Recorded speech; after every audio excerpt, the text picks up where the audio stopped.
MobLand recap. Finally, Harry die? Did Jan stab her husband? A shocking finale death decides the winner in the Harrigan-Stevenson war. But why? And Harry uses Richie's rat against him, leading to both his and O'Hara's surprise deaths. And MobLand producer confirms if Harry dies in the finale. I will explain everything. Never miss this video. Before go to the main topic, I would like to say like this video and please subscribe to the channel. MobLand recap. A shocking finale death decides the winner in the Harrigan-Stevenson war. But why? Conrad and Maeve prepare their post-prison future. Harry is stabbed, Eddie learns the truth, and Kevin changes. The penultimate episode of the season could have served as its capper, given that last week's MobLand ended with Conrad, Pierce Brosnan, and Maeve, Helen Mirren, almost fighting just before the police took them to jail. However, the crime family still has a lot of unresolved issues to deal with before packing it in, as the first scene of the finale, which is titled The Beast in Me, demonstrates. To begin with, the final phase of Kevin's, Paddy Considine, transition from PTSD victim to Harrigan villain has not yet been completed. He had a heart-to-heart with Rusby, Nigel Lindsay, at the start of the episode. Naturally, Kev is the one speaking because the retired jail guard's brains are all over his kitchen. He babbles to the man with the enormous exit hole in his skull. My wife is my dad's sloppy seconds, and my son is my brother. In closing, he tells his deceased confidant that Maeve made him into the monster he is now, a fate he had intended to avoid for Eddie, Anson Boone. Before being dressed in jail attire, the monster maker and her spouse are getting their mug photographs made. From his headquarters at the docks, Harry, Tom Hardy, is conducting business while the Harrigan heads are being held. Sitting down with O'Hara, Lisa Dwan, the fixer threatens the lawyer into disclosing the truth about her treason. It turns out that she has been Richie's, Jeff Bell, rat for 9 months, exposing harmful Harrigan family secrets with him in addition to working with him on the fentanyl business. Harry then meets Kev, who has just had Zoja, Jasmine Jobson, and Kiko, Antonio Gonzalez Guerrero, tidy up his small mess. He tells Harry about Eddie's real origins and Rusby's abuse of him. To his dismay, however, Bella, Laura Pulver, had already revealed the latter to Harry. Perceiving that Kev's mind is somewhat disorganized, Harry is adamant that he focus on the upcoming conflict with Richie. He's ready to depart, Harrigan tells him, but he has to do an errand first. He's taking that trip to visit his beloved elderly father in prison. Kev soon breaks down in tears and tells Conrad everything, including how Rusby mistreated him. However, as he opens up, he also becomes irate and eventually accuses his father of being the cause of all his issues. Kev informs Conrad that he is done acting like he respects and believes in him, and that if he is ever released from prison, he will be able to return to a new global order where he is in charge and doesn't have to deal with bullshit. The Harrigan patriarch is largely silent, save for a startlingly offensive comment about Bella's privates. Eddie is conversing with Maeve in a completely different way as Kevin is laying down the law with Conrad. She informs him that Harry is collaborating with Serafina, Mondeep Dillon, and Alice, Emily Barber, to overthrow the family. She insists, it's an FNG coup. You have to kill Harry and Serafina. When she discusses her own new world order, in which they will govern as king and queen, Eddie attempts to follow along but starts to lose the plot. Before she realizes that he is unaware that Conrad is actually his biological father, Maeve scoffs when he calls her his grandmother. The scene cuts to Eddie leaving the prison as she is about to lay the bomb on him. He appears startled and confused at first, but then he confidently walks forward as though he has discovered a new purpose. We learn a little about Eddie's childhood back at the Harrigan residence. Bella informs Gina, Teddy Allen, that her son was a good, typical guy until Maeve entered his thoughts when he was about 13 years old. Serafina answers a call from Kat McAllister, Janet McTeer, at the family estate. The criminal boss informs the Harrigan daughter that although she is intelligent, Conrad has lost control and his rule is over. Intrigued, Serafina agrees to meet with Kat for lunch. Another double cross is being planned at an undisclosed rendezvous site. Alice meets with Tattersall, Toby Jones, to ensure that her fabricated, planted DNA evidence will be used effectively.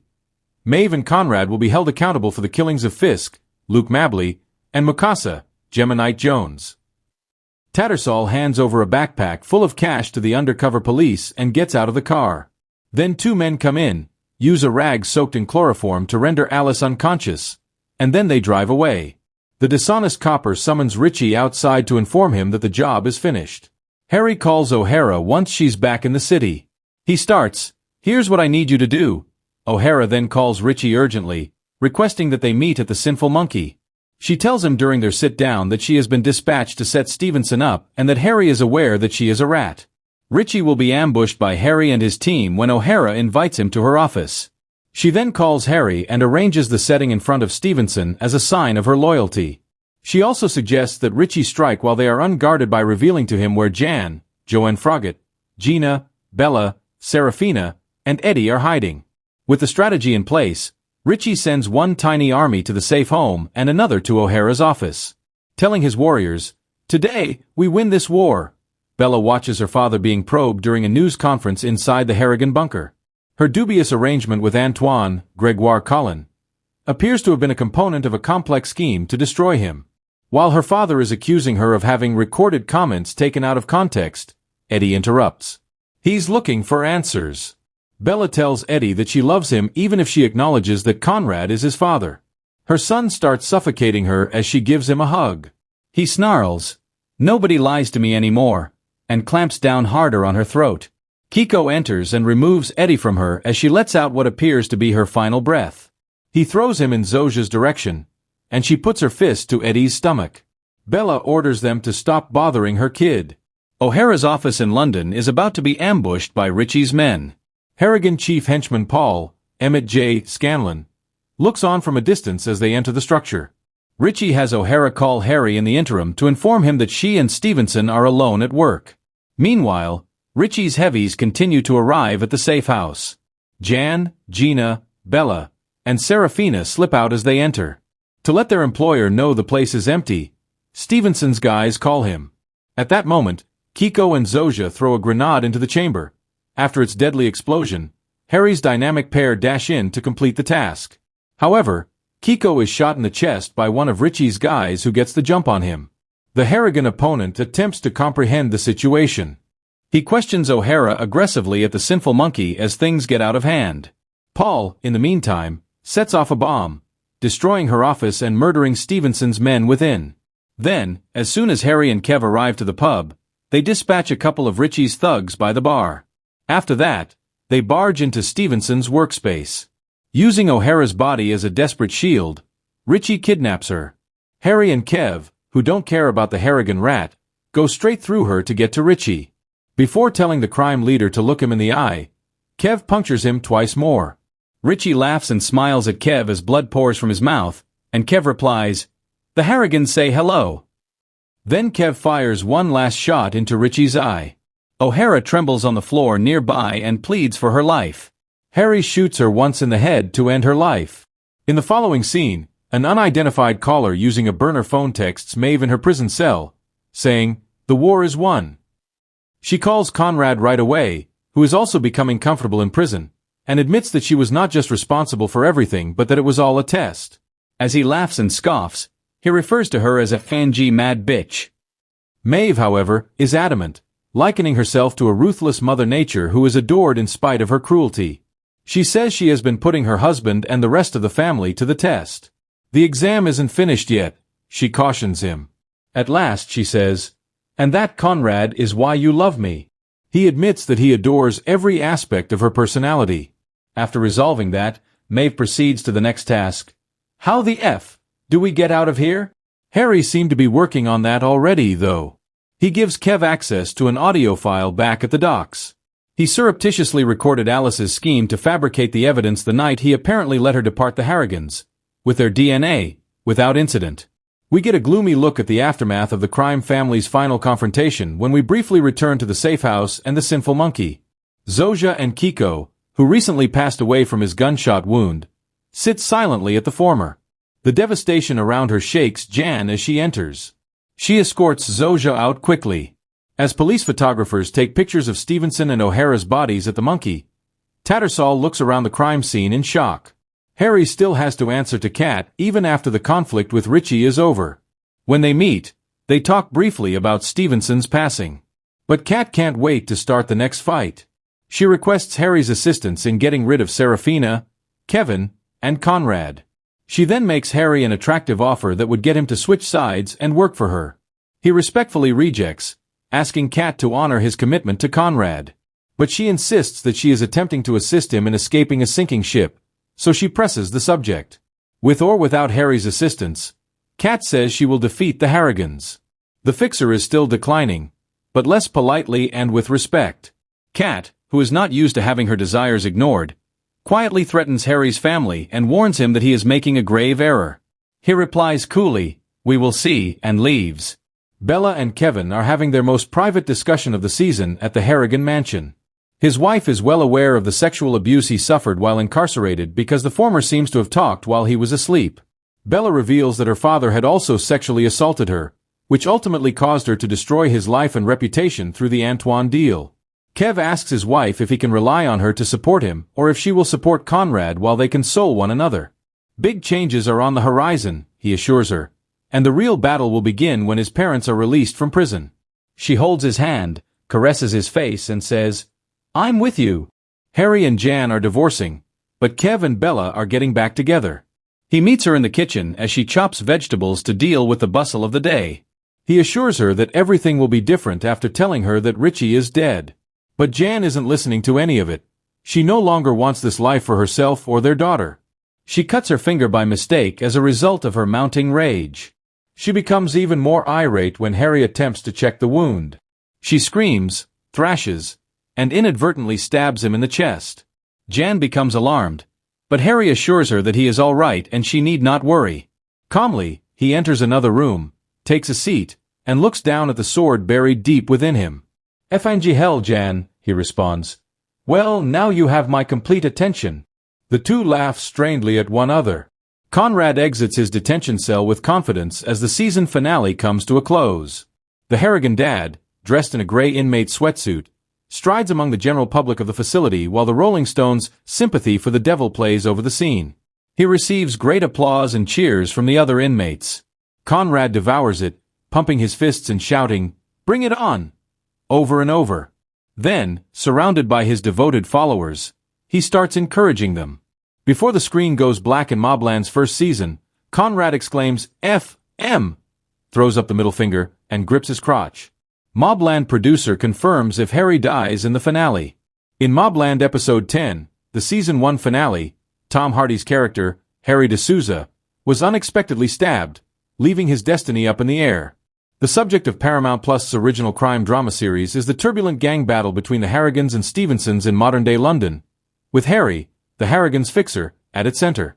As a fixer, Harry had to make several sacrifices during MobLand Season 1, such as killing former comrades to show his loyalty to the Harrigans and developing awkward ties with dangerous enemies to keep Serafina Harrigan, Mondeep Dillon, safe.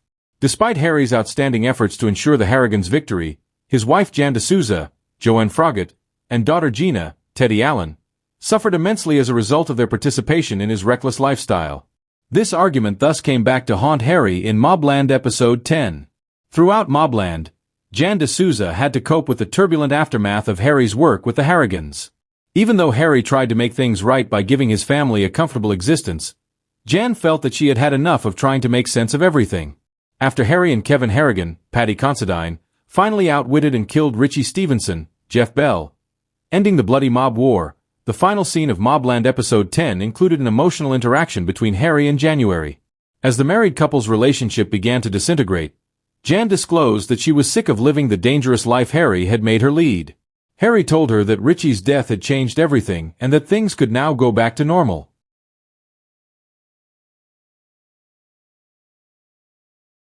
But Jan was certain that this was not the life she wanted anymore. In her growing anger, she accidentally wounded Harry in the chest with a kitchen knife, but Harry reassured her that he would be okay.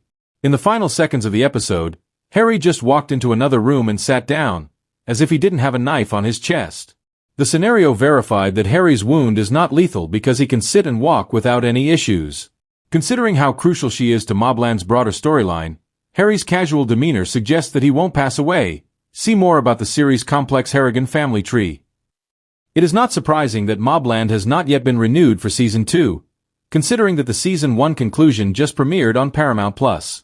It's unknown if Tom Hardy and the rest of the actors will return for a potential sophomore run, though, and a decision must be made in the coming weeks and months. However, Tom Hardy's previous comments from an interview with Collider in April 2025 suggest that he will stay. The actor has stated that MobLand is meant to see more seasons, and alluded to the inclusion of international elements in future stories. There will definitely be more seasons in the future. If it expands internationally, that would be interesting to know. The first season discusses the global aspects of organized crime. The handling of commodities that are transported from Africa to South America, Pakistan, and other locations, as well as across Europe, including people, weapons, ammunition, and drugs. Families vie for approval to obtain the status required to transport these kinds of commodities in every European country. And who oversees that, as well as how that fits into a worldwide stage. Furthermore, MobLand executive producer Jez Butterworth told the New York Post that Harry is still alive, asking, "When you think about it, is Harry dead? No. We won't do that because we adore Harry. We love Tom." It is also more likely that Hardy will stay if MobLand is renewed because he is an executive producer on the show. In the middle of MobLand's crime family drama, Harry D'Souza's character has remained interesting due to the uncertainty of his loyalty, specifically if he would betray the Harrigans. His story is also far from complete, as the Season 1 finale implied that Harry will confront Janet McTeer's Kat McAllister after he turned down her offer to support her. Kat is one of the primary enemies in MobLand Season 2 who could push Harry over the edge. Another possibility is that Harry's leave fright in the MobLand Season 1 finale reminds him to put his family, Jan and Gina, back in the forefront of his mind. King Hell Jan was, after all, Harry's dying words in the Season 1 finale. "I'm giving you my full attention now." This could indicate that he will be able to handle both his family and his career, and a potential Season 2 could explore this journey further. Harry dies at last? Was Jan's husband stabbed? Let me save you some time because I know a lot of you came here to get the answer to a pretty apparent question. Warning of spoilers. No, Harry won't pass away. Jan did stab Harry in the chest during an overwhelming outburst of rage, but it was an accident. Furthermore, it is clear that she did not pierce Harry's heart because the knife is lodged on the right side of his chest. As much as we know Harry, he anticipated this. Therefore she didn't break his heart either. He expected his wife to punish him for the turmoil she had endured over the past few days, even though it wasn't precisely Jan stabbing him with a kitchen knife. You wouldn't want me to bore you with the specifics because there is a long list of things Jan despises, but to start, Conrad is at the top of the list. I regard that outburst as a culmination of all those repressed emotions and frustrations. In my opinion, Harry informing Jan that Richie is dead was the precise cause of that outburst. Back in episode 4, when Harry was telling Jan about his everyday tasks and how Eddie killed Tommy Stevenson, Jan told Harry in plain and uncomplicated terms that she didn't want to know what he did all day. Harry doesn't need to constantly remind her of the number of people he has killed while on the job, even if she has endured it for the previous 20 years and has never enjoyed what he does. She had been making every effort to ignore her husband's line of work, and she would really like to keep doing so. The couple had been experiencing marital problems from the first episode of Season 1, and Jan is particularly affected because, in contrast to Harry, she truly lacks a way to communicate her intense feelings or rage.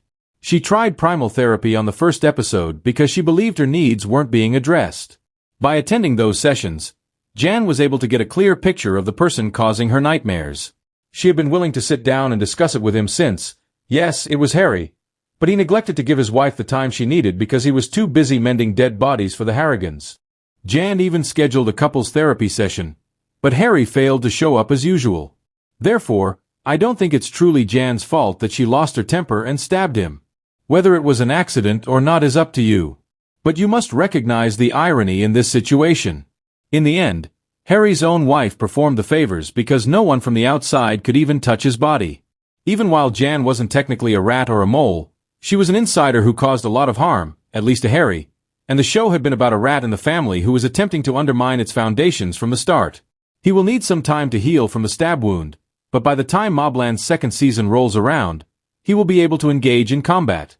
He will be able to spend more time with his family as a result of his injuries, which is exactly what is needed right now. What lesson did Harry specifically take from this experience? First of all, he should devote as much time to his family as he does to the Harrigans and maintain a better work-life balance. Second, the boy should really stop informing Jan about the individuals he kills during the day because it only serves to bring back all the unpleasant memories and remind her of Harry's darker side. Harry reminding her that she actually married a felon bothers her. Thirdly, Harry must prevent his family members, especially Conrad and Eddie, from being around the Harrigans. Things will change once the new enemy enters the program. Despite the fact that the entire sequence involving the kitchen knife appears to be adorable banter between the pair who had been attempting to spend some time together. Recall how Harry was gently informed by Cat McAllister that he wouldn't want to sacrifice his own family for the Harrigans? Richie had attempted to intimidate Harry in precisely that manner by involving his family. We all know what happened to Richie, so if Cat chooses to pursue Gina or Jan, then hell will undoubtedly break out and Cat will be the target of Harry's fury. This also means that no matter what safe house Harry places his family in, he cannot keep them safe forever because as long as he runs with the Mafia, a dark cloud will always hang over their heads. Gina dislikes her father's lifestyle, and Jan already feels suffocated in her existence. I'm just thinking that Harry will ultimately have to decide between his loyalty and his real family. No more today. What are you thinking about this gossip today? Let us know in the comments, and stay tuned by subscribing to our channel to get more updates like this. Thank you.